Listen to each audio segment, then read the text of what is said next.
Namaskaram, welcome to PGurus. I'm your host JK. Once again, we have writer, author, speaker Prabhakaran with us. Many of you kind of requested us to have him again and again because of our earlier video with regards to 𝙤𝙧𝙤𝙪 Sangamam. Right? So, just to ensure that we take your suggestions seriously, we have him once again. And this time, we have a different topic altogether. Recently in Tamil Nadu Assembly, there were actual discussions about Ram Setu. Sethu Samudram project being rekindled once again as soon as the party which has been trying to make it happen comes back to power. Just to speak about it, we have writer Prabhakaran with us. Namaskaram, sir. Namaskar. How are you? Great. So, just talking about this project, they made some remarks, which I guess for anybody who kind of worship Sri Ram will find it offensive. They said it's a kind of a 𝙒𝙧𝙤𝙪𝙥𝙥, which otherwise means it's a kind of a dreamt about A fictional character. Correct, fictional character, and they said the Ram Setu doesn't have much of a significance. A lot of comments were made like that. What is your take on that? First of all, I thank the PGurus audience. I wish them a happy new year and a great Pongal. Right. Coming to this issue of Sethu Samudram canal and the Ram Setu controversy, it is always fashionable among the Dravidian parties to belittle Lord Ram and Ma Sita Devi.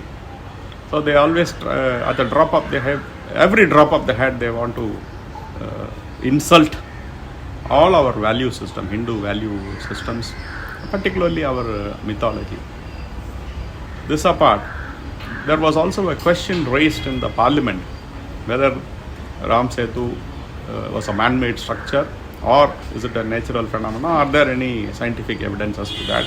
For which, if I am not mistaken, our minister, one of the ministers has replied that there is no conclusive evidence. So with all these things at the back of our mind, let me answer this. Ram Setu is a natural structure because the theory of plate tectonics says that Indian plate was attached with the African plate at one point of time, and then it got shifted, it broke away from that, it shifted. At the second stage, Madagascar broke away from India, and then Indian plate started moving towards the Asian plate. At that time, Sri Lanka got separated from the Indian plate. So this is like, imagine you are splitting atta, the wheat atta, the dough, into two parts. You will always have small string-like structures attached to that.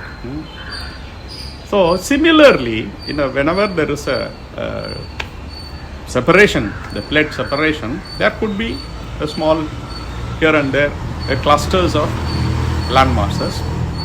And secondly, there is a abundant growth of coral reefs along the structures. And one or two places there are also small volcanoes, so which erupted, and when they cooled, they settled down. So there is a structure that connects the mainland India with Sri Lanka, if not continuously, discontinuously. So this is you can explain scientifically and geologically. The second part is, suppose if somebody wants to use this as a passage, can they do? Of course, yes. If you have that wherewithal and the technology to level wherever there has been a pot, it's just like leveling potholes in the roads, but with a little even more difficulty. So my question is, could Lord Ram or anybody else, could they have done this? You contrast this with our achievement in the Brihadeeshwara, construction of the big temple and all our great temples, when we can lift granite stones up to 216 feet and then do your intricate carvings on them. What is the big deal about just leveling a seafloor where there is already a basic structure on which you are going to strengthen this? So my interpretation is that Lord Ram could have just leveled the passage which was already there. Why do I say so? Do I believe in the epic blindly? No. See, look at the epic. The story of Ram in a kernel. See, there are so many added stories. You discount all that stuff. Take the basic story. Lord Ram, the poet, they are very unbiased, whether it is in Tamil or it is in the original Sanskrit, particularly in the episode relating to Vali, the fight with Vali. Valmiki doesn't say that Rama straight away won Vali. He says that there has been a covert measure. If this was purely a fictional tale, the poet could have glorified Rama saying that he won Vali in an open battle. He didn't say that, which means that this is a fact. This is truth. The same way, the poet, when describing the construction of the Setu, he talks about various types of the granite stones available. They are still available there, and one special stone, he says, which floats. You come to Rameshwaram, I will show you the stones that float. Even today it is available. So how did the poet come to know of it? Unless the people have made an attempt to build or attempt to use these stones to build a passage, man sitting in UP or somewhere north of Himalayas would not have come to know about this. So this fact very clearly shows there is a man-made structure over and above a natural structure.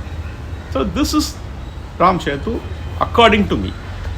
Right. The next question is, there is a case pending in Supreme Court with regards to Ram Setu, and there are concerns raised by few people stating that the central government is sitting over a file which could actually make this Ram Setu a heritage site. What is stopping central government from doing that?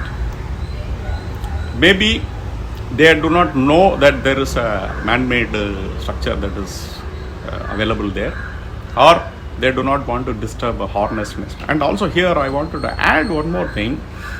There is always a confusion between this Adams Bridge and Ram Setu. They are not one and the same.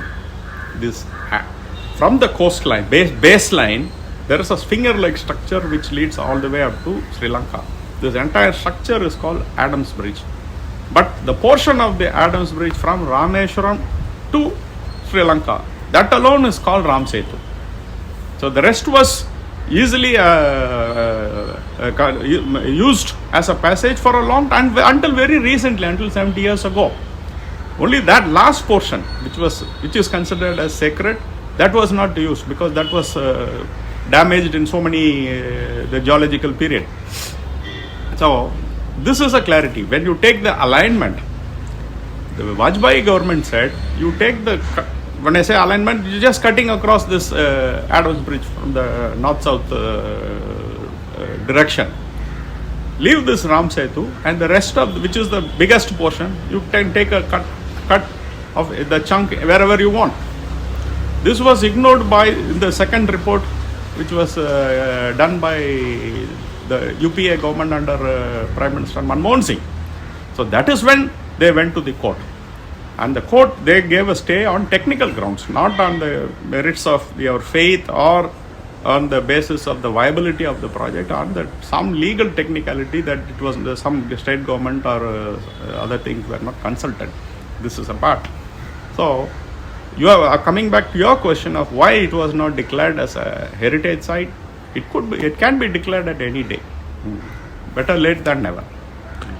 Right. So I guess you did touch upon the minister's statement where he says it directly or indirectly indicates that some structure exists, which could have been. I guess it says it's kind of very old, very ancient, but still, which could have been. Right. We are not sure about whether it's built by Lord Ram, but that exists, a structure. And so I guess there have been a lot of studies being done on that. We have videos where somebody claiming that NASA has done a study and it says, it sounds like a Ram Setu and all. Why do you think, or rather, no, what do you think the government, the central government can do? Recently, even in a letter, Tamil Nadu BJP President Mr. Annamalai did say that exactly what you said, right? without disturbing Ram Setu, any alignment is fine, right? We'll go ahead. Even in the assembly, I guess everybody kind of agreed to what the state government was trying to propose, except this one part, right? What do you think the central government can do to save this structure? I would answer it the other way around. Instead of saying what should the central government do, I want the central government to abandon this project totally, Right. on economical grounds, commercial grounds, as well as military grounds. Let me explain.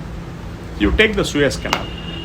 Suez Canal, if there was no Suez Canal, a vessel coming from the Mediterranean Sea, let's say from Greece, it has to go all the way via the African coast and then come to India.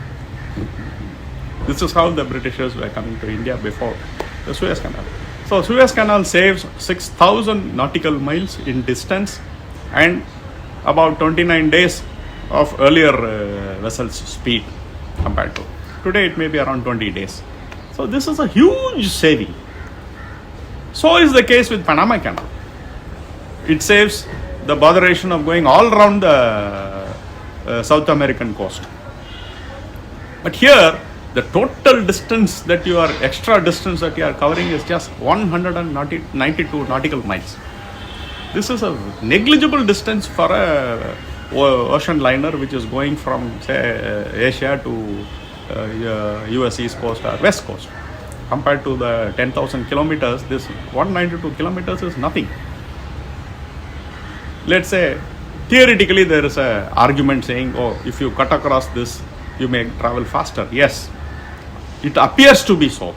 But depending on the alignment, the distance could be 44 nautical miles or 64 nautical miles. So subtract that from 192, you get around 130 nautical miles extra. But whatever the 64, 75 be the number, these vessels that go pass through this canal cannot use their own engine. They have to be pulled by a tugboat. Tugboat can pull at a speed of 3 nautical miles per hour. Normally a vessel, if it is circumnavigating Sri Lanka, it can go at 22 nautical miles, 26 nautical miles per hour. So here it is not even 1/8. Right. So therefore your savings in time is nothing. Even if you do a very liberal calculation, you will arrive at, say, 6 hours for the total trip. You know, in everyday life, 6 hours is nothing. If there is one vessel going and you have only one tugboat, the next vessel has to wait until the tugboat comes back. So your savings in time is washed off. Okay, let's say there is a savings in cost. You save fuel. The vessel that circumnavigates, when it goes on its own engine power, it is using the cheapest oil known as bunker. It is not the oil that we use in our cars. Whereas the tugboat needs proper diesel, which we use in our own everyday cars and lorries. That is very expensive. See, in your petrol bunk, despite all the taxes, you get it on subsidy. Right. Whereas when you use a tugboat, it will be even more expensive. And this tugboat has to pull the entire weight of the ship and its own weight. So the fuel consumption is all, and it is a very expensive fuel. There again, this project is unviable. Okay, let's say the third argument. This may be helpful for our Navy, for them to patrol the coast. This is a most silly argument, because our Navy, the choke point, and before I forget, our great Mr. T.R. Balu, in his letter to Prime Minister, he has pointed out that China's influence in Sri Lanka is increasing. Therefore, we have to come up with this Sethu Samudram project. These are two incongruent arguments. There is no connection between these two. Our choke point for China is in the Malacca Strait, the strait that is between Malaysia and Singapore, or rather Indonesia. There we already have our base in Andamans, which is just about 12 to 15 nautical miles from the Malacca Strait. We have a choke point for China. We do not have to have it here near Sri Lanka. It is foolish. And no military general or admiral would want to have his ship sandwiched between a small area. Right. That is the you will be a sitting duck if you enter the canal and try to enter Sri Lanka. So people who make such arguments are either ignorant about shipping or the sailing or nautical aspects or the military aspects. They just say. And recently one of the Tamil Nadu ministers, he has said that, oh, if this Sethu Samudram project happens, Tamil Nadu will have multiple small ports. How will they have? The very purpose of the canal is because you do not have the depth, sufficient depth in the Gulf of Mannar. Then how will you create a port? Right. So they are putting the horse before the cart. So, as I mentioned in my beginning, either economically, nor commercially, nor militarily, this project does not make any sense. But you are going to waste good money into a bad project. Let me also bring to your attention, last time when this project was done in a haphazard manner, the project estimate was 24,000 crores, of which Government of India gave 4,500 crores, Tuticorin Port gave 500 crores, Shipping Corporation of India pumped in 500 crores. So totally 5,500 crores. Axis Bank was made as the nodal banker to borrow money. There is no clear data as to how much money was borrowed, how much was spent. I'm hazarding a guess, at least 5,000 crores would have been borrowed. So totally somewhere around 10,000 crores of rupees has been sunk into this project already. Has anybody bothered about the money that has already been spent? Did they ask for a white paper? Why not the DMK government ask for a white paper? And that we can still do a ocean floor mapping. See, even if it's now more than 15 years, but still we can find out whether the dredging was done or not. Right. And DMK is raising this issue now. After the Manmohan Singh, the first term, they stopped this project. They still continued in the second term also. They could have revived it then. What is the need for the project now? Right. So, out and out, it looks like somebody going to benefit out of this project. Not somebody, only one family. Only one family. Okay, I just don't want to name it, which you already did. So yeah, one family is going to benefit out of this project. And as we know it, they do not like Lord Ram per se. No, in this discussion, I have never brought in Lord Ram at all. I am talking only from the commercial, financial, or economical and strategic point of view. No, I'm just saying the people who are going to benefit do not like Ram. Exactly. So they want to portray Lord Ram as a bogeyman, and they say, oh, because of this religion, because of your religious belief, or this one character called Lord Ram, the entire Tamil Nadu is suffering. Right. I can understand the suffering of, but one thing I wanted to tell you, Mr. Kalaignar Karunanidhi, he once asked, did Ram study in an engineering college? Did he build this? My simple reply is, he may not have built Ram Setu, but I'm sure he must have built Tihar jail. It appears that his descendants have a fondness of going there. So I feel there is some connection between Lord Ram and Tihar. Thank you. Yeah. In fact, just to make our audience realize, writer Prabhakaran is in the business of shipping and he knows exactly what he's talking about. So whatever points he has made, it is absolutely valid and that should be taken into consideration as well. Thank you very much for watching our show. If you like this program, do press the like, share button as well as subscribe to our channel. Thank you very much once again from PGurus.